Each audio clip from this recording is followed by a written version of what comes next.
Hi friends, ஒரு சூப்பரான கோவக்காய் சாதம் தான் நம்ம பார்க்க போகிறோம்.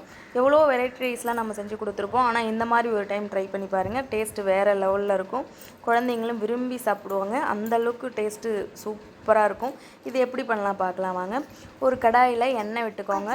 அதில் 2 காஞ்ச வத்தல், 1 டீஸ்பூன் கடலைப்பருப்பு, அப்புறம் கொஞ்சம் 1/2 டீஸ்பூன் ஜீரகம், 1/2 டீஸ்பூன் மிளகு, வெந்தயம் கொஞ்சம், இதெல்லாம் சேர்த்துட்டு நல்லா ஃப்ரை பண்ணி விட்டுடுங்க.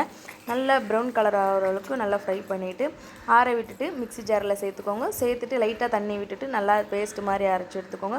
அதே கடாயில் தேவையான அளவுக்கு எண்ணெய் விட்டுக்கோங்க. அதில் கடுகு, உளுத்தம்பருப்பு, கொஞ்சம் ஜீரகம், அப்புறம் கொஞ்சம் கடலைப்பருப்பு இதெல்லாம் சேர்த்துட்டு நல்லா வதக்கி விட்டுடுங்க. வதக்கினதுக்கு கொஞ்சம் கருவேப்பிலை சேர்த்துக்கோங்க. அப்புறம் நீளமாக கட் பண்ண ஒரு பெரிய சைஸ் வெங்காயம் நல்லா சேர்த்துக்கோங்க. சேர்த்துட்டு நல்லா வதக்கி விட்டுடுங்க. நல்லா நல்லா நல்லா வதங்கணும். கொஞ்சம் ப்ரௌன் ஆகிற வரைக்கும் நல்லா வதங்கின பிறகு அதுக்கப்புறம் நம்ம கட் பண்ணி வச்சுருக்க கோவக்காயும் அதோடு சேர்த்து நல்லா வதக்கி விடுங்க. நல்லா வதக்கிட்டு அதிலே அப்புறமா மசாலா சேர்க்கணும். ஒரு 2 நிமிஷம் அது நல்லா வதங்கின பிறகு அதுக்கப்புறம் நம்ம மசாலா சேர்த்துக்கலாம். 1 டீஸ்பூன் சாம்பார் பொடியும், 1/4 டீஸ்பூன் மஞ்சள் பொடி, தேவையான அளவுக்கு உப்பு, அப்புறம் கொஞ்சம் 1/2 டீஸ்பூன் அளவுக்கு கரம் மசாலா, இதையும் சேர்த்துட்டு நல்லா ஈவனாக கலந்து விட்டுடுங்க.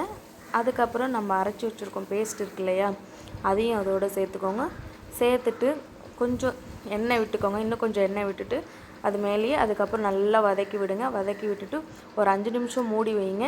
மூடி வச்சுட்டு திரும்பி நல்லா வதக்கி விடுங்க. அதுக்கப்புறம் இன்னும் 5 நிமிஷத்தில் 10 நிமிஷத்தில் இது குக் ஆகிடும். அதுக்கப்புறம் நல்லா ஒயிட் ரைஸ், ஆற விட்ட ஒயிட் ரைஸ் எடுத்து அதில் போட்டுட்டு நல்லா கலரி விட்டுருங்க. உதுத்து நல்லா கலரி விடுங்க. அவ்வளோதான்.